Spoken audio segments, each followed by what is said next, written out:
So hello guys, आज हम mental ability के क्वेश्चंस को सॉल्व करने वाले हैं बीएचयू बीएससी 2020 का। सो चलिए कोर्स देखते हैं क्या क्या क्वेश्चंस थे और साथ ही साथ उसके क्या सॉल्यूशंस थे, मतलब किस तरह से जो है इसके सॉल्यूशन करना है, इन सारी चीज़ों को देखते हैं। सो चलिए बिना टाइम वेस्ट किए शुरू करते हैं। सो सबसे पहला जो क्वेश्चन था वो है कि choose the word which is least like the other words in group. मतलब पूछ रहा है कि जो औरों से अलग हो, अकेला जिसमें मतलब चारों में से आपको खोजना है जो औरों से अलग हो। तो इसमें साफ साफ देख सकते हैं कि यहाँ पे क्या है कि एक तो कैलेंडर था, दूसरा डे, डेट एंड मंथ। तो ये तीनों इसमें से, जैसे डे हो गया, डेट हो गया एंड मंथ्स जो है, ये तीनों आप देखोगे कि एक दूसरे से मिलते जुलते हैं। जैसे डेट के अंदर जो डे भी आता है, डे मिलके डेट बनाते हैं, उसी तरह से जो है मंथ जो है डे से बनते हैं। लेकिन आप देखोगे कैलेंडर जो है इन सबसे जो है एकदम अलग है। तो यहाँ पे जो इसका जो है राइट आंसर है वो कैलेंडर हो जाएगा पहला का। इसमें जो है ज़्यादा दिमाग लगाना भी नहीं था, सिंपल क्वेश्चन था। क्वेश्चन नंबर टू में जो है choose the word which is least like the others words in the group. बोल रहा है कि औरों से कौन सा एक इसमें से चूज करना है जो अलग है। तो यहाँ पे ऑप्शन देख सकते हो कि जिंक है, एल्यूमिनियम है, मरकरी है एंड कॉपर है। तो यहाँ पे जो है आपको चूज करना था। तो आप यहाँ पे देखोगे कि ये तीनों जो है सॉलिड स्टेट में होते हैं, यानी ठोस रहते हैं नॉर्मल रूम टेम्परेचर पे। लेकिन बात करें मरकरी की, तो मरकरी जो है वो लिक्विड फॉर्म में रहता है, इसलिए इसका जो आंसर हो जाएगा वो है थर्ड, यानी मरकरी इसका राइट आंसर हो जाएगा। नेक्स्ट क्वेश्चन की तरफ चलते हैं। नेक्स्ट क्वेश्चन जो है वो है क्वेश्चन नंबर थर्ड। सो यहाँ पे क्या करना है कि choose the number which is different from the others in the group. बोल रहा है कि औरों से जो अलग है उसको आपको चूज करना है। तो यहाँ पे देखो यार, यहाँ पे जो क्वेश्चन आप देखोगे कि इसमें जो है 81 3 से डिविजिबल हो जाएगा। 243 भी जो है वो 81 टाइम्स में डिविजिबल हो जाएगा। वहीं बात करें इसका 729, ये भी जो 3 से डिविजिबल हो जाएगा। लेकिन 125 जो है वो 3 से डिविजिबल नहीं होता है। तो यहाँ पे अलग ही चूज करना था आपको। तो इसका जो राइट आंसर है वो क्या हो जाएगा, फर्स्ट 125। नेक्स्ट है three of the following four are alike in a certain way and hence form a group which one of the following does not belongs to that group। बोल रहा है कि इन चारों में से जो है तीन एक जैसे हैं लेकिन एक उसमें से अलग है, तो वो कौन सा है, इसमें से यही आपसे पूछ रहा है। तो यहाँ पे देखोगे यार कि जब सॉल्व करेंगे तो यहाँ पे पता चलेगा कि 357 का जब आप स्क्वायर करोगे तो जो आएगा 3249। ठीक है, ये जो है परफेक्ट स्क्वायर, मतलब ये जो है 57 का परफेक्ट स्क्वायर हो जाएगा। लेकिन बाकी जब यहीं पे बाकी सबको करोगे, ये जो है 2709 ये और ये किसी भी अंक के परफेक्ट नहीं है, मतलब डायरेक्ट पूरा ये किसी का भी स्क्वायर करने पर अंक जो है नहीं आते हैं। तो इसका जो राइट आंसर हो जाएगा यही होगा, क्योंकि यही सबसे अलग है यहाँ पे। तो ये जो है 3249 राइट आंसर हो जाएगा। सेकेंड ऑप्शन सेकेंड इसका राइट आंसर है। नेक्स्ट हम बात करते हैं क्वेश्चन नंबर फिफ्थ में है कि इन ए सर्टेन कोड, किसी कोड में जो है कंप्यूटर को हम RFUVQNPC के टर्म में लिखते हैं। तो पूछ रहा है कि मेडिसिन को किस फॉर्म में लिखेंगे। तो देखो कोडिंग वाले जो क्वेश्चन होते हैं उसको बहुत ज़्यादा ध्यान से देखना चाहिए। और इसमें जो है कोडिंग से रिलेटेड इसमें क्वेश्चन भी बहुत ज़्यादा बीच में आता है। तो देखो यहाँ पे क्या है, कंप्यूटर में ध्यान से देखोगे कि यहाँ पे क्या है, आपको दूसरे वाले शब्द में यहाँ पे कि सी को जो है लास्ट में भेज दिया है, तो लास्ट में सी को भेज दिया। तो हम मेडिसिन वाले में क्या करेंगे, MEDICINE।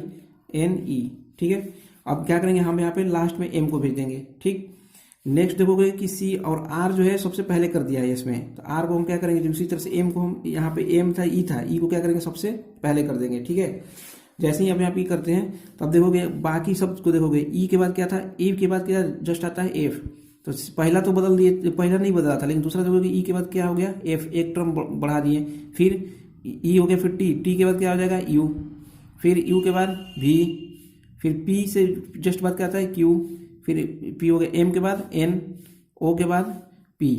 तो ये देखोगे कि एक एक शब्द क्या करते जा रहे हैं, एक एक बस बढ़ा के हम इधर लाइन से लिखते जा रहे हैं। तो सेम चीज आपको क्या करना है, यहाँ से एन से लेकर ई तक जो है लिखते जाना है। एन से ई तक एक एक बढ़ा के लिखना है। तो जैसे ही बढ़ा के आप लिखना चालू करोगे तो देखो यहाँ पे हो जाएगा ई के बाद क्या हो जाएगा, यहाँ पे एन के बाद ओ, फिर आई के बाद जे, फिर सी के बाद डी, फिर आई के बाद जे, डी के बाद ई एंड ई के बाद यहाँ पे ई के बाद एफ आता है। तो यहाँ पे देखोगे कि EOJDJEFM ये हो जाएगा। तो इसका जो राइट आंसर आप देखोगे इसमें से जो है ये थर्ड वन हो जाएगा।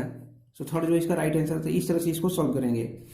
नेक्स्ट अब देखते हैं next question number 6। So question number 6 में जो है, क्वेश्चन नंबर 6 देखोगे आपके यहाँ पे कि रोज को जो है कोड किया गया है 6821। ठीक, वहीं चेयर को जो कोड किया गया है इस 73456। और PRECH को जो कोड किया गया है इस रंग से। तो बोल रहा है कि इस सर्च को हम किस जो है उसका कोड क्या होगा। तो यहाँ पे देखो ऐसे क्वेश्चंस में देखोगे कि जब बराबर बराबर सेंटेंस, जैसे जितने वर्ड्स इधर है मतलब 4 है तो इधर भी 4 वही होता है, तो ज़्यादातर कोशिश करना चाहिए कि ज़्यादातर ऐसे क्वेश्चंस में क्या होता है कि आर को जो है एक टर्म दे दिया गया है अपने इसे, यहाँ पे देखोगे ऐसे जब मिलाओगे तो आर को एक टर्म 6 दे दिया गया है इसमें, उसी तरह से ओ को जो है 8 दे दिया गया है। आगे भी मैच करोगे, जैसे आर को यहाँ पे देखोगे, आर यहाँ पे क्या था 6 था, फिर चेयर वाले में भी देखोगे आर को क्या है 6 है। तो इसी से मुझे पता चल रहा है कि जहां भी आर आ रहा है वहां पे जो है 6 आ रहा है, मतलब एक एक जो वर्ड है इनको एक एक नंबर दे दिया गया है। तो उसी फॉर्म में जब सर्च को हम करेंगे तो सर्च एस के लिए क्या था यहाँ पे 2, तो एस के लिए क्या हो जाएगा 2। फिर ई के लिए यहाँ पे देखोगे ई जो था यहाँ पे 1 हम कर देंगे। फिर एस ई, फिर है ए के लिए अब देखोगे किस में है ए, यहाँ पे थर्ड नंबर पे, यहाँ पे थर्ड मतलब 4 हो जाएगा। तो इसी तरह से जब है आप सॉल्व करोगे तो आपको यहाँ पे पता चलेगा कि 2 1 4 हो गया। और एस ये आर का फिर क्या हो जाएगा 6, सी का जो है यहाँ पे सी सेकंड नंबर पे है तो 7, एच जो है लास्ट पे है तो मतलब 3। तो 2 1 4 6 7 3 यहाँ पे जो है राइट आंसर आपका हो जाएगा। थर्ड यहाँ पे जो है देख रहे हैं 2 1 4 6 7 3, ये जो है थर्ड वन। नेक्स्ट जो है क्वेश्चन नंबर 7, क्वेश्चन नंबर 7 बहुत इंपॉर्टेंट क्वेश्चन है ये भी।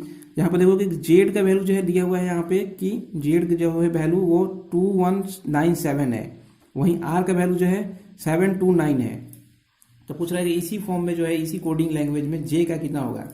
तो सबसे पहले देखो ऐसे जब भी क्वेश्चन आपको 1 वर्ड वाले ऐसे रहते हैं, फिर 2 वर्ड जिसमें कुछ अंक बहुत ज़्यादा रहता है, तो सबसे पहले आपको क्या करना होगा उसके जो नंबरिंग होते हैं, जैसे जेड कितने नंबर पे आता है अल्फ़ाबेट में, इस चीज़ को आप ध्यान दोगे। तो यहाँ पे क्या हो जाएगा कि जेड जो है आपको पता होगा कि जेड जो है कितने नंबर पर आता है 26। तो 26 जैसे ही आता है 26 को क्या करोगे आप 2 से डिवाइड करोगे तो कितना हो जाएगा 13, और 13 का जब क्यूब करोगे आप तो कितना हो जाएगा 2197। ठीक सेम उसी तरह से आर का जो वैल्यू होता है कितना होता है 18/2।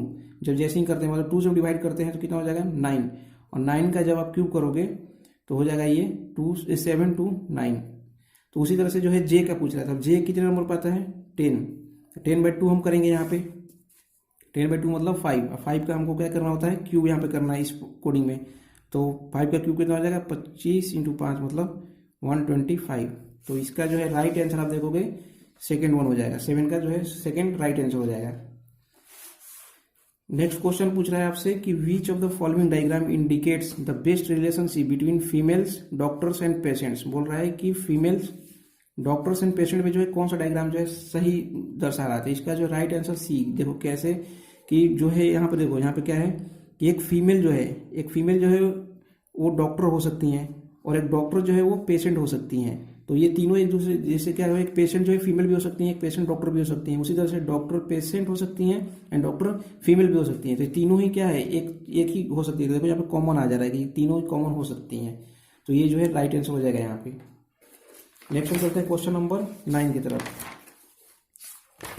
सो क्वेश्चन नंबर 9, अब यहाँ पे देखो इस तरह से एक क्वेश्चन है कि which of the following diagram indicates the best relationship between doctor teacher and engineer. तो यहाँ पे देखो क्या है कि डॉक्टर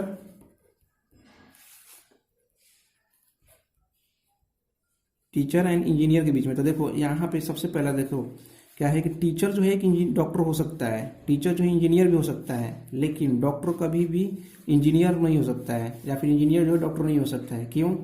क्योंकि इसके लिए जो है MBBS आपको करना होगा, वहीं इसके लिए जो है आपको BTech करना होगा। तो इसका जो राइट आंसर है वो है बी हो जाएगा, क्योंकि देखो यहाँ पे जो टीचर ये हो जाएगा तो ये डॉक्टर एंड ये इंजीनियर, ये टीचर दोनों हो सकता है लेकिन ये दोनों कभी भी मतलब एक नहीं हो सकते हैं। तो 9th का जो आंसर हो जाएगा वो बी हो जाएगा। नेक्स्ट ऑप्शन है 9th की तरफ, क्वेश्चन नंबर 10 की तरफ। If air is called green, मतलब एयर को जो है ग्रीन बोल रहे हैं, green is called blue, green को ब्लू बोल रहे हैं, ब्लू को जो है हम स्काई बोल रहे हैं and sky is called yellow, and yellow is called water and water is called pink, then what is the colour of clear sky. तो क्लियर स्काई का जो है कलर क्या होगा? तो यार सबसे पहले स्काई का कलर क्या होगा? स्काई का कलर तो ब्लू होता है। तो इस कोडिंग में देखेंगे कि ब्लू को हम क्या बोलते हैं, ब्लू इज कॉल्ड स्काई। साहब बोल रहा है कि ब्लू को हम क्या बोलेंगे? स्काई। तो इसका जो है राइट आंसर क्या हो जाएगा? First sky. तो स्काई को क्या बोलेंगे हम? स्काई ही बोलेंगे। अब देखिए अच्छा क्वेश्चन है, क्वेश्चन नंबर 11। अब 11 में क्या था कि दिया था कोडिंग ई को जो है हम 5 मानते हैं एंड READ रीड को क्या बोलते हैं, रीड को जो है 7 मान रहे हैं, तो बोल रहे हैं कि DEAR को हम क्या मानेंगे। तो ये भी बहुत अच्छा क्वेश्चन है। यहाँ पे ऐसे क्वेश्चन को क्या करते हैं, सबसे पहले आप देखोगे ई का जो है नंबरिंग जब करते हैं, ई कितने स्थान पे आता है ABCD में, 5 नंबर पे आता है, ठीक, 5 नंबर पे जो है ये ई आएगा, ठीक। और कितने नंबर हैं टोटल यहाँ पे, कितने हैं एक बार, मतलब ई जो है इसे जैसे हम गिनेंगे तो 1 2 3 4 वर्ड्स, यहाँ पे 4 जो है हम अल्फ़ाबेट ले रहे थे, यहाँ पे अल्फ़ाबेट कितना है 1, इसको 1 से डिवाइड कर देंगे, मतलब कितना है 5। उसी तरह से जब हम इसी कोड में READ को करेंगे तो क्या करेंगे, R का जो है 18 पे आता है, प्लस E 5 प्लस A जो है 1 प्लस D जो है 4। अब जब इसको सम करेंगे तो कितना हो जाएगा, 5 और 9 10 18 10 28 मतलब 28। और जो है हम क्या बोले थे कि जितने अल्फ़ाबेट्स उससे डिवाइड करना है इसको, तो 4 से डिवाइड करेंगे तो कितना हो जाएगा 7।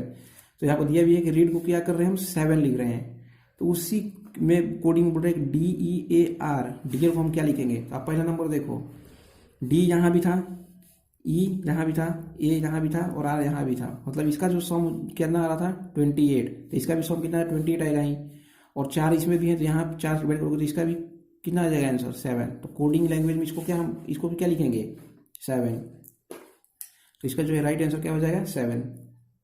नेक्स्ट है क्वेश्चन नंबर 12। क्वेश्चन नंबर 12 में आप देखोगे कि if A train is called बस, बस is called tractor, tractor is called air, मतलब कि ट्रेन को जो है बस बोल रहे हैं, बस को ट्रैक्टर बोल रहे हैं, ट्रैक्टर को कार बोल रहे हैं। तो car is called scooter and scooter is called bicycle, तो bicycle is called mop which is use for ploughing. तो बोला कि प्लॉइंग किसके लिए यूज करेंगे, तो यार सिंपल सा है, प्लॉइंग किसके लिए, प्लॉइंग के लिए कौन सा चीज यूज करते हैं हम, ट्रैक्टर, और ट्रैक्टर को हम बोल क्या रहे हैं यहाँ पे कार, तो इसका राइट आंसर जो है वो 4th वन हो जाएगा कार, ठीक। नेक्स्ट अब चलते हैं 13 की, क्वेश्चन नंबर 13 भी जो है अच्छा क्वेश्चन है। अब देखो 13 में क्या बोल रहा है कि ये तीनों जो है 2k + 1 6 एंड 3k + 1 जो है, ये तीनों जो है अरिथमेटिक प्रोग्रेशन है। एक अरिथमेटिक प्रोग्रेशन का मतलब क्या है, कांस्टेंट नंबर से ही इंक्रीज होते जा रहे हैं। तो वैल्यू पूछ रहा है k का, तो कांस्टेंट नंबर से देखो इंक्रीज कर रहा है यहाँ पे, मतलब कि एक नंबर ये हो गया, एक नंबर ये हो गया और एक नंबर ये हो गया। इन तीनों के बीच में, ये दोनों को जैसे तीनों है, इनके बीच में जो डिफरेंस, इन दोनों के बीच में डी से मान लीजिए हम क्या है डिफरेंस, डी इंक्रीज कर रहा है, तो यहाँ भी क्या है डी, क्योंकि अरिथमेटिक प्रोग्रेशन में आपको पता होगा कि सेम नंबर से ही इंक्रीज करते जाते हैं डी। तो सिंपल से यहाँ पे क्या है, इसका ये वाला टर्म हम अगर देखें, मतलब 2k + 1 एक ये हो गया, इसमें हम प्लस डी कर रहे हैं तो क्या बन रहा है 6 बन रहा है। उसी तरह से 6 में जब हम प्लस डी कर रहे हैं तो ये क्या आगे आ रहा है 3k + 1, ठीक। अब सिंपल से इसमें लॉजिक क्या लगाना है, इसमें हम क्या कर रहे हैं इसको जोड़ रहे हैं, तो सीधा सीधी क्या करेंगे हम कि इसमें से इसको घटा देंगे तो कितना आना चाहिए, इसमें से इसको घटाएंगे तो डी आएगा, इसको इधर भेज सकते हैं हम, माइनस में भेज देंगे इधर, तो इसको हम सॉल्व कर लेते हैं। क्या हो जाएगा 6 - 2k + 1 ये ब्रैकेट में इक्वल टू कितना हो जाएगा डी हो जाएगा। सेम उसी तरह से इसमें से हम 6 को घटाएंगे तो भी डी आना चाहिए, मतलब 3k + 1 - 6 इक्वल टू डी आना चाहिए, ठीक है। अब देखिए दोनों डी है, मतलब ये दोनों क्या है बराबर हैं, तो इन दोनों को हम इक्वेट कर सकते हैं एक दूसरे के सामने। अब जैसे ही इसको करते हैं क्या हो जाएगा 6 माइनस इसको बाहर निकाल लेते 2k और माइनस प्लस माइनस माइनस हो जाएगा -1 इक्वल टू 3k + 1 - 6, ठीक। अब देखिए यहाँ पे जैसे ही इसको हम सॉल्व करते हैं, अब सॉल्व करते हैं तो क्या हो जाएगा 6 जो है यहाँ पे कितना हो जाएगा 5, और ये जो इधर से इधर आएगा माइनस, इधर माइनस में ये भी जो है 5 हो जाएगा, -5 तो इधर आएगा तो प्लस हो जाएगा 5 इक्वल टू ये इधर जाएगा प्लस हो जाएगा 5k, मतलब 10 = 5k, तो k का वैल्यू कितना हो जाएगा 2। तो यहाँ पे जो है आप ऑप्शन देखिए कौन सा है, फर्स्ट वन ही जो आपका आंसर हो जाएगा 2। तो इस तरह से इस क्वेश्चन को जो है थोड़ा सॉल्व करना था। नेक्स्ट चलते हैं क्वेश्चन नंबर 14 की तरफ। सो क्वेश्चन नंबर 14 क्या है कि इफ ए का जो है आपको कोऑर्डिनेट दिया हुआ है, बी और सी का कोऑर्डिनेट दिया हुआ है, are the vertices of parallelogram. तो पैरेललोग्राम का जो है वर्टिसेस दिया हुआ है, मतलब पैरेललोग्राम ABCD का जो वर्टिक्स दिया हुआ है, और इसमें जो है आपको देन 4th वर्टिक्स का जो है आपको निकालना है। तो सबसे पहले हम पैरेललोग्राम बना लेते हैं, ठीक है। ये रहा पैरेललोग्राम जिसके जो अपोजिट साइड्स क्या होते हैं पैरेलल होते हैं एक दूसरे के, और ये जो है इनके डायगोनल्स। तो A B C एंड ये क्या हो गया D।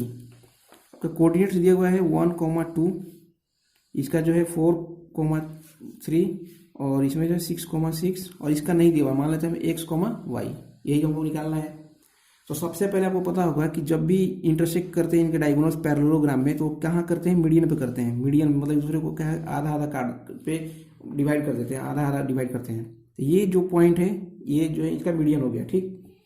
अब जो है हम इस पॉइंट का जो है इधर से एक बार कोऑर्डिनेट निकाल सकते हैं, इधर से भी कोऑर्डिनेट निकाल सकते हैं। कोऑर्डिनेट को मालूम है कि इन दोनों का कोऑर्डिनेट का आधा कर देंगे तो इसका निकल जाता है, ठीक। तो हम एक बार इधर से इस मीडियन का निकालेंगे कोऑर्डिनेट और इधर से एक बार निकालेंगे, तो ये पॉइंट तो दोनों इंटरसेक्ट कर रहे हैं यहाँ पे, तो इस पॉइंट का तो कोऑर्डिनेट दोनों साइड से ही बराबर ही आना चाहिए। तो देखिए हम क्या करते हैं कि एक बार जो है इधर से निकाल लेते हैं, क्या होगा 6 + 1, x का x के साथ जोड़ते हैं, y का y के साथ जोड़ते हैं, बाई 2 कर देते हैं, बाई 2, और 6 प्लस यहाँ पे 2 + 6 कर देंगे, इसका पहले ले लेते हैं बाई 2, ठीक है। उसी तरह से इसमें भी हम पहले 1 + 6 कर देते हैं। तो देखिए ये क्या हो जाएगा, यहाँ का कोऑर्डिनेट आ रहा है मेरा x1 y1 मान लीजिए, ठीक है। ये कोऑर्डिनेट आ गया इसके तरफ से। अब इस तरह से भी हम निकाल लेते हैं, और दोनों क्या होगा, दोनों इस पॉइंट का ही कोऑर्डिनेट निकाल रहे हैं हम, तो एक ही पॉइंट का कोऑर्डिनेट चाहे कहीं से भी निकाले वो तो सेम आना चाहिए। तो ये किसके बराबर हो जाएगा, इधर के कोऑर्डिनेट से। तो कितना हो जाएगा 4 + x/2, 3 + y/2, यही है, ठीक। अब देखिए इसको सॉल्व कर देते हैं। ये जो है x कोऑर्डिनेट है, इसका इसके तरफ से भी x1 y1 हो जाएगा ये, और ये भी x1 y1 जो हम x1 y माने थे, तो x1 ये पूरा कोऑर्डिनेट है, ठीक है, ठीक। तो इसको हम इसके बराबर कर देते हैं, क्या हो जाएगा 7, 6 + 1 7/2 = 4 + x/2, 2 से 2 कैंसिल हो जाएगा, तो x का वैल्यू यहाँ पर कितना हो जाएगा, तो इधर जाएगा तो 3 हो जाएगा। उसी तरह से हम y का निकाल लेते हैं, y इसको जो है इसके बराबर कर देते हैं, तो 8/2 = 3 + y/2, 2 से 2 कैंसिल हो जाएगा, तो y का वैल्यू कितना हो जाएगा यहाँ पे सामने 5। तो कोऑर्डिनेट कितना हो जाएगा यहाँ पे 3x, 5। तो इसमें देखिए राइट आंसर कौन सा है 3,5। तो 3,5 जो है second one is the right answer. Next हम चलते हैं क्वेश्चन नंबर 15 की तरफ। तो क्वेश्चन नंबर 15 में आप देखोगे कि if the sum of n term of an AP is 2n² + 5n, then second term, इसमें बोल रहा है कि सेकेंड टर्म निकालना है जब आपको दिया गया है एसन टर्म का फॉर्मूला दिया गया है। तो सबसे पहले तो देखो एसन टर्म दिया गया है, मतलब क्या है कि इस तरह से हम टर्म्स बहुत सारे लेते जा रहे हैं, n टर्म तक यहाँ तक हम आए, तो यहाँ तक सबको जोड़ने के बाद कितना आ रहा है मेरा 2n² + 5n, ठीक।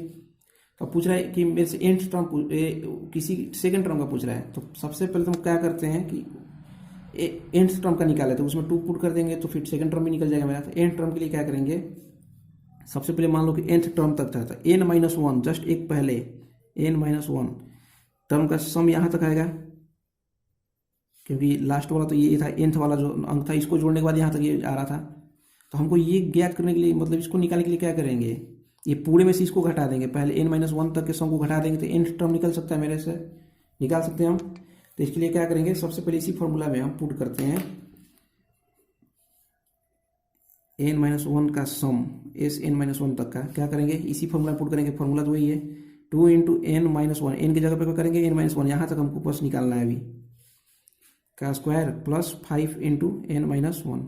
इसको सॉल्व करेंगे तो कितना हो जाएगा n² प्लस यहाँ पे हो जाएगा 1 - 2n प्लस 5n - 5, ठीक। इसको आगे सॉल्व करते हैं तो 2n² plus 2 - 4n plus 5n - 5। मैं एक एक स्टेप इसलिए कर रहा हूँ ताकि आपको जो है अच्छे से समझ में आ सके। अब देखो इसको जो है आप सॉल्व करोगे तो कितना हो जाएगा 2n² और यहाँ ये दोनों करके कितना हो जाएंगे प्लस n, और यहाँ से हो जाएगा -3। ये कितना हो गया, इतने दूर का सम हो गया, यहाँ से यहाँ तक का, ठीक। मुझे क्या चाहिए, ये चाहिए, तो ये पूरे में से हम इतना घटा सकते हैं। तो ये पूरे का सम कितना है, ये वाला है। तो उसके लिए क्या करेंगे 2n² प्लस 5n, ठीक है, माइनस कर देंगे ये वाला जो मेरे पास अभी ये वाला आया था इतना तक, कितना कैसे कितना हो जाएगा 2n² प्लस n - 3, ठीक है। तो 2n² प्लस 5n माइनस यहाँ बाहर आएगा तो 2n² हो जाएगा, ये माइनस आएगा तो n हो जाएगा, ये माइनस प्लस हो जाएगा, इससे ये कट गया। तो कितना हो जाएगा 4n + 3, मतलब कि लास्ट वाला nth टर्म tn बोले तो nth टर्म कितना हो जाएगा 4n + 3, ठीक है। कोई भी n टर्म निकालना मुझे तो क्या हो गया, ये मेरे पास फॉर्मूला क्या गया 4n + 3। तो मेरे पास कौन सा पूछ रहा था यहाँ पे सेकेंड, तो सेकेंड के लिए हम जस्ट क्या कर देंगे अब यहाँ पे इसी फॉर्मूला पुट कर देंगे 4n+3 वाले में क्या करेंगे 4 इंटू 2 सेकेंड टर्म निकालना था +3 मतलब 8 + 3 = 11। सो राइट आंसर देखिए यहाँ पे क्या हो जाएगा सेकेंड वन 11। ठीक है, नेक्स्ट हम चलते हैं। नेक्स्ट क्वेश्चन जो है a bag contains 40 ball out of which some are red, मतलब बोल रहा है कि एक बैग में जो है 40 गेंदे हैं जिसमें से कुछ रेड हैं, ब्लू हैं, रिमेनिंग ब्लैक्स हैं, और प्रोबेबिलिटी भी दिया हुआ है रेड का एंड ब्लू का। ठीक है, 11/20 एंड 1/5। तो पूछ रहे हैं कि ब्लैक कितना होगा। तो सबसे पहले यार देखो मेरे को नहीं पता है कि कितने कितने क्या है, तो मान लेते हैं कि इसी को जो है सॉल्व करते हैं यहाँ पे। अब मान लेते हैं, देखो यहाँ पे मान लेते हैं कि एक्स जो है रेड है, रेड को हम एक्स मान लेते हैं। फिर क्या था ब्लू, ब्लू जो है वाई है, ठीक, और ब्लैक जो है जेड है। तो x plus y plus z का कितना दिया हुआ है 40। ठीक, अब प्रोबेबिलिटी आपको दिया हुआ है रेड का, तो रेड के लिए प्रोबेबिलिटी के लिए हमको क्या पता होना चाहिए, क्या करते हैं कि जितना वो है उतना जितने टाइम्स है वो अपन टोटल करते हैं। टोटल कितना हो जाएगा x plus y plus z तीनों के बराबर 40। ये हो जाएगा, ये जो है किसका प्रोबेबिलिटी हो जाएगा रेड का, और ये हमको ऑलरेडी रेड का दिया हुआ है कितना है 11/20, तो ये 11/20 के बराबर हो जाएगा। इसको जब हम सॉल्व करेंगे तो एक्स का वैल्यू कितना हो जाएगा 22। ठीक, तो मतलब क्या हो जाएगा रेड का वैल्यू जो है कितना हो जाएगा 22। इसे हम वाई का सॉल्व करते हैं, y/40 कर देंगे क्योंकि अकाउंट में तो टोटल लिखना है y यानी ब्लू के लिए, और ये ऑलरेडी दिया हुआ है 1/5, तो ये करके कितना हो जाएगा 8। तो y का वैल्यू कितना हो जाएगा 8। तो इन दोनों को हम जब जोड़ देते हैं तो कितना हो जाएगा मेरे पास x + y 30 हो गया। तो नेक्स्ट पूछ रहा है ब्लैक, तो ये बताइए कि ब्लैक कितना होगा, रिमेनिंग जो बचेगा वही, तो 40 - 30 करेंगे तो 10। तो इसका जो है राइट आंसर जो हो जाएगा वो हो जाएगा 10।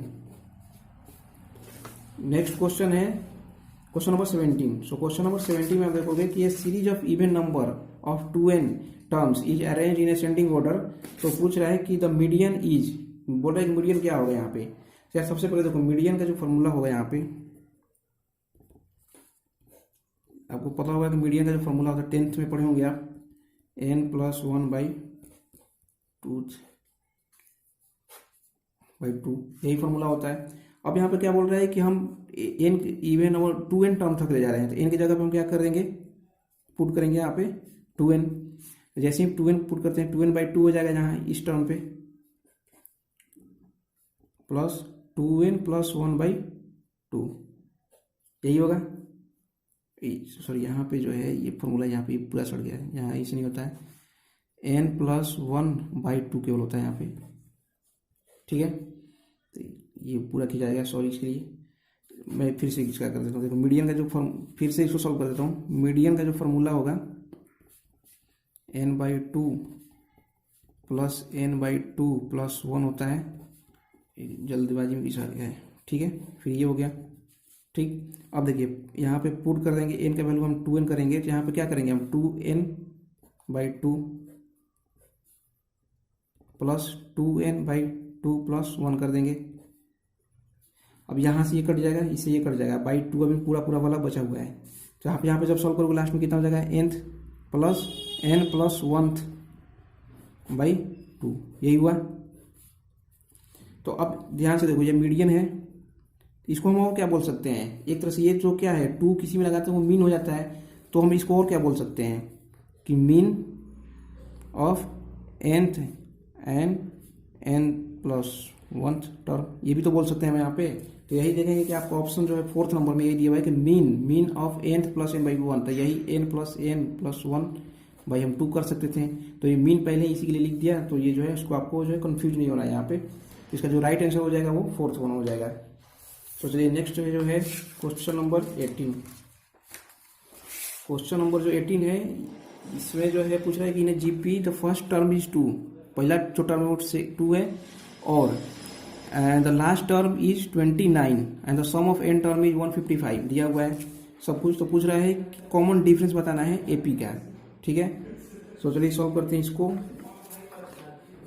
सो इसको कैसे सॉल्व करेंगे, सबसे पहले देखिए यहाँ पे क्या है, यहाँ पे सब कुछ दिया हुआ है। फर्स्ट टर्म ए को क्या है 2 दिया हुआ है आपका, तो ए लास्ट टर्म जैसे क्या हुआ यहाँ पे टर्म देखिए यहाँ पे लास्ट टर्म दिया हुआ था, लास्ट टर्म के लिए फॉर्मूला क्या करते हैं ए एन का क्या करते हैं a + n-1 into D formalise करते हैं। यहाँ पर दिया हुआ है 29, तो ए के वैल्यू 2 पुट करेंगे तो कितना हो जाएगा 2 + n-1 इंटू डी करेंगे 29, तो n minus one into D कितना हो जाएगा आपके सामने 27।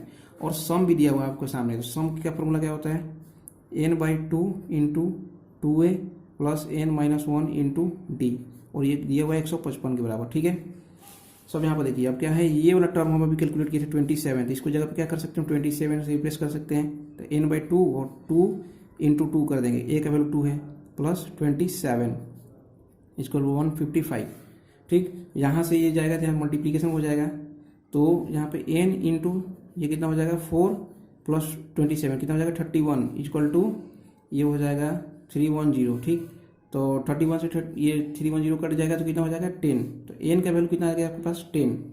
अब आपसे क्या पूछ रहा था d, अब d का वैल्यू अब निकालना था। d के लिए देखो क्या करना है, ये हम सॉल्व किए थे n minus one into d equal to कितना 27 आया था, और n का वैल्यू 10 आ गया था, 10 माइनस वन इंटू डी हो जाएगा 27, यानी 9d इक्वल टू कितना हो जाएगा 27, तो d का वैल्यू कितना हो जाएगा 3, क्योंकि इससे ही कट जाएगा 3 बार में, तो राइट आंसर जो है इसका आपका हो जाएगा 3rd। ठीक, अब नेक्स्ट क्वेश्चन है question number 19, the root of quadratic equation 2x² minus x minus 6 is equal to 0 दिया हुआ है, तो रूट्स पूछ रहा है आपसे। तो देखिए आप इसको सॉल्व करने का सब आसान तरीका क्या है, क्वाड्रेटिक के लिए minus b plus minus under root b² minus 4ac/2a, यही फॉर्मूला यही होता है, इसी बेसिस पर हमको सॉल्व कर देना है। तो यहाँ पे देखिए माइनस बी माइनस वन यहाँ पे है, माइनस माइनस क्या हो जाएगा 1 प्लस हो जाएगा, plus minus under root b² भी कितना हो जाएगा 1 हो जाएगा, माइनस 4 a लेना है, a कितना है यहाँ पे 2, c कितना है 6, तो कितना हो जाएगा 48 हो जाएगा ये। ठीक, 40 अपन में क्या करेंगे 2, इसको पहले सॉल्व कर देते हैं, 2 इंटू यहाँ पर a का वैल्यू 2 है, तो कितना हो जाएगा 1 प्लस माइनस अंडर रूट ये 48 हो जाएगा, और ये कितना हो जाएगा, सॉरी यहाँ पे जो माइनस है माइनस 6 है, तो माइनस 6 में माइनस माइनस क्या हो जाएगा प्लस हो जाएगा, तो ये हो जाएगा 49, 48 प्लस 1 49 अपन 4। तो इसको जब हम सॉल्व करेंगे तो कितना हो जाएगा 1 प्लस माइनस 7 अपन 4, ये हो गया। ठीक, अब इसको जैसे हम सॉल्व करते हैं, देखिए अब क्या है, प्लस माइनस हम दोनों ले सकते हैं, तो 2 बार लेंगे, एक बार हम इसको प्लस लेंगे, एक बार माइनस लेंगे। तो जब हम प्लस लेते हैं 1 प्लस 7/4 करते हैं तो कितना हो जाएगा 8/4, इसे कट के कितना हो जाएगा 2, तो प्लस में 2 आ गया। अब इसको माइनस लेके करते हैं, तो 1 माइनस 7/4 करेंगे तो कितना हो जाएगा माइनस 6/4, मतलब माइनस 3/2, तो इसका राइट आंसर जो हो जाएगा 2 माइनस 3/2, तो यही जो इसका राइट आंसर जो आपका 4th हो जाएगा 2 माइनस 3/2। नेक्स्ट जो क्वेश्चन है क्वेश्चन नंबर 20 में है कि find the value, question number 20 में है फाइंड द वैल्यू ऑफ के if the quadratic equation 3x² minus के हैज इक्वल रूट्स, मतलब इक्वल रूट्स है, तो इक्वल रूट्स देखो कब आता है, जब under root b² minus 4ac जो है आपके 0 के बराबर हो, तभी जो आपके रूट्स इक्वल आएंगे, क्योंकि यहाँ पे प्लस माइनस का कोई जो है आपको मतलब ही नहीं रहेगा, प्लस माइनस से वहाँ आएगा ही नहीं, कम ये 0 हो जाएगा तो फिर आपका एक ही इक्वल रूट्स आने लगेंगे। तो b² minus 4ac equal to 0 कर सकते हैं, ये इधर 0 हो जाएगा तो इधर भी 0 हो जाएगा। ठीक, अब यहाँ पे b² कितना है आपके सामने k² 3 हो जाएगा, जब इसको हम b की जगह पुट करेंगे तो k² आएगा, रूट हट जाएगा तो 3 हो जाएगा, माइनस 4a का वैल्यू कितना है 3, c का वैल्यू कितना है 4 इक्वल टू 0। सो यहाँ पर देखो 3k² माइनस 48 इक्वल टू कितना हो जाएगा आपके पास 0, तो 3, अब यहाँ पर सॉरी यहाँ पे देखो 3k² माइनस 48, यहाँ पर इसको जब इधर भेजेंगे तो कितना 48 हो जाएगा, तो इससे कट के 16।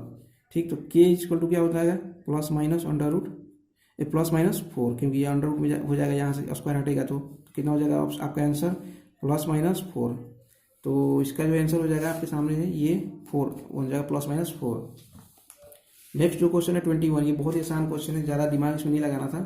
क्वेश्चन नंबर 21 में आप देखोगे कि sine 38 degree minus cos 52 degree दिया हुआ है। ठीक, इसको आपको क्या करना है सॉल्व करना है।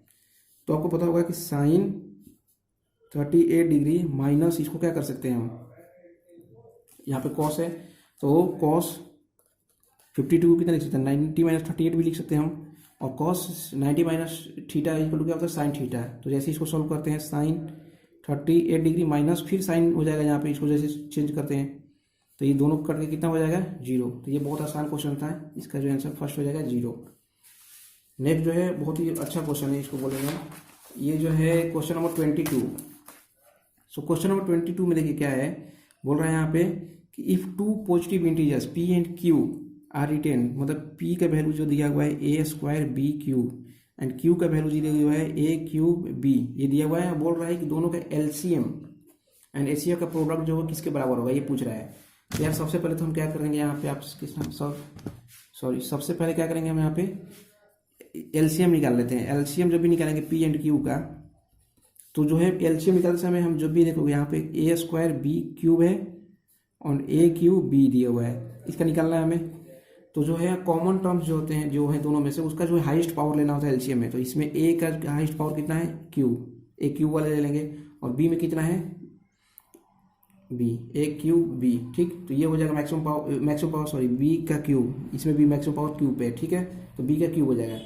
उसे से एचसीएफ के अंदर क्या होता है कि हमको लोएस्ट पावर वाला लेना होता है। तो लोएस्ट पावर ए कितना है, ए स्क्वायर, ये जो है एलसीएम हो गया। उसी तरह से जो है इसके में क्या हो जाएगा, ए का स्क्वायर, और इसमें बी जो है लोएस्ट पे है, तो ये जो है एचसीएफ। और बोल रहा है दोनों का मल्टीपल किए हैं, तो मल्टीपल करेंगे तो कितना हो जाएगा, ए का cube into a cube b cube into a square and b. इन दोनों को जब मल्टीपल करेंगे तो दोनों का पावर जुड़ जाएगा, ए के पावर 5 हो जाएगा और बी का 4 हो जाएगा, ठीक। ये हो गया आपके पास, ये दोनों का मल्टीप्लाई करने के बाद आया, मेरे पास आया A5 B4 पावर में, ठीक। और आप देखोगे कि पी एंड क्यू को भी जब मल्टीप्लाई करते हैं हम, पी एंड क्यू जो ऑलरेडी यहाँ पे दिया हुआ है, पी एंड क्यू, इन दोनों को भी मल्टीप्लाई करोगे तो यही आएगा। दोनों को जोड़ देंगे, ये जोड़ेंगे तो पावर ए के पावर 5 हो जाएगा, बी के पावर 4 हो जाएगा। तो ये किसके बराबर आ रहा है, पी इंटू क्यू के बराबर आ रहा है। इन दोनों को हम जब मल्टीप्लाई करते हैं तो पावर दोनों को जुड़ जाएगा। तो इसका जो राइट आंसर हो जाएगा आपके सामने 4th वन, जैसे मतलब कि पी एंड क्यू हो जाएगा जब सॉल्व करेंगे तो। अब जो है एलसीएम एचसीएफ थोड़ा सा आप ध्यान दीजिए। एलसीएम एचसीएफ जो है, एलसीएम में जो है हम मैक्सिमम पावर वाला लेते हैं, और एचसीएफ में जो है छोटा पावर जो इसका होता है उसको लेते हैं हम, ठीक। नेक्स्ट है क्वेश्चन नंबर है 23। सो क्वेश्चन नंबर 23 में क्या बोल रहा है कि Reena walk from A to B, तो इन इस डायरेक्शन। तो सबसे पहले हम ये डायरेक्शन वाला आपको सामने बना लेते हैं, डायरेक्शन, ये क्वेश्चन है डायरेक्शन वाला बनाते हैं, ठीक। नॉर्थ, ये हो जाएगा नॉर्थ साउथ ईस्ट वेस्ट, ठीक। अब इसके सामने क्या बोल रहा है कि ए से बी तक जाती है, मान लो यहाँ चालू की, बी तक गई 10 फीट, फिर देन सी टर्न राइट मुड़ गई एंड 3 फीट यहाँ भी गई, ठीक। अब इसके बाद क्या बोल रहा है कि फिर यहाँ से भी क्या है, राइट मुड़ी और कहाँ जा रही है, और बाद 14 फीट, इधर 14 फीट आ गई, ठीक है। तो इतना तो बोल रहा है कि अभी इनिशियल फाइनल यहाँ से यहाँ का आपको दूरी निकालना है फाइनली, ठीक है। बस ये नहीं करना है कि यहाँ ये वाला निकालना है आपको। तो सबसे पहले ये 10 है तो ये 10 हो जाएगा, ये टोटल 14 है तो ये 4 हो जाएगा, ये 3 हो जाएगा। ये आपको निकालना था, पाइथागोरस थ्योरम पढ़े होंगे, इसका स्क्वायर प्लस इसका स्क्वायर अंडर रूट में करते हैं तो जो वैल्यू आएगा वही हो जाता है। देखो 9 + 16 अंडर रूट यानी 25 कितना हो जाएगा, 5। तो इसका राइट आंसर जो है वो 5 फीट हो जाएगा आंसर। तो 23 का जो है 5 हो जाएगा, 5 फीट हो जाएगा क्वेश्चन ऑप्शन सेकेंड। नेक्स्ट हम चलते हैं क्वेश्चन नंबर 24 की तरफ। तो देखो 24, Arun said the girl is the wife of grand son of my mother, of the grand son of my mother. बोल रहा है कि जो लड़की है वो क्या है, वाइफ है ग्रैंड सन की, मेरी माँ, ऑफ माई मदर, ठीक है। अब यहाँ पर देखो क्या है कि यहाँ पे अरुण हो गया, अरुण की माँ, तो माँ एक स्टेप ऊपर माँ हो गई, यहाँ पे इसको सॉल्व करेंगे, ठीक। अब बोल रहा है एक लड़की है जो वाइफ है, ठीक है, गर्ल है, वो वाइफ है किसकी, ग्रैंड सन, इनकी ग्रैंड सन। तो ग्रैंड सन मतलब जो हो गया ग्रैंड सन, यहाँ पे हो गया, यहाँ पे जो है गर्ल जो है वाइफ है, सॉरी वाइफ है, ये किसकी वाइफ है, ग्रैंड सन की। तो ग्रैंड सन मतलब इनके क्या हुए, ये ग्रैंड सन है, पोते हैं, ठीक है। तो ये जो है इनके क्या हो जाएंगे, ये बेटे हो जाएंगे, ठीक है।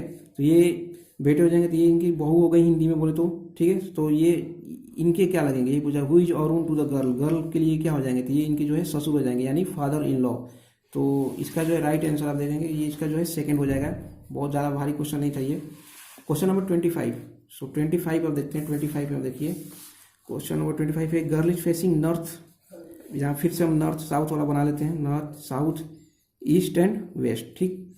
अब देखिए क्या बोल रहे हैं कि girl is facing north, north की तरफ फेस की हुई है, and 100 degree clockwise, 100 degree clockwise जा रही है। तो पहले तो ये 90 हो गई या 10, मतलब थोड़ा सा और आगे जाएगी, इस तरह से हो गई। अब 10 ये हो गया, ये 90 हो गया है, इतना दूर, ठीक। अब क्या बोल रहा है, क्लॉकवाइज आई थी, फिर उसके बाद 190 डिग्री एंटी क्लॉकवाइज, अब 190 एंटी जा रही है, 190 मतलब 10 तो ये हो गया, तो कितना बचा, 180, 180 मतलब 180 ये पूरा दोनों मिला के 90 90। तो कहाँ अब हो गई, ये एरो जो है इधर था पहले, ये घूमते घूमते कहाँ आ जाएगा, इस साइड में, ठीक। तो पूछ रहा है कि फाइनली क्या पूछ रहा है, what is the new direction of the girl, girl का जो है न्यू डायरेक्शन क्या हो जाएगा। तो न्यू डायरेक्शन क्या हो जाएगा, किस साइड में होगा, ये वेस्ट के साइड में। तो इसका जो है राइट आंसर आपके सामने हो जाएगा सेकेंड, मतलब वेस्ट साइड। तो ये था कुछ मेंटल एबिलिटी का 2020 का क्वेश्चन और उसके सोल्यूशन। होप आप सबको जो है समझ में आ गया होगा। और अभी भी किसी को मतलब कोई डाउट हो किसी क्वेश्चन में, आप जो है कमेंट में पूछ सकते हैं। सो नेक्स्ट वीडियो में जो है हम और भी अलग अलग जो पार्ट्स हैं उनको कवर करेंगे। So thank you.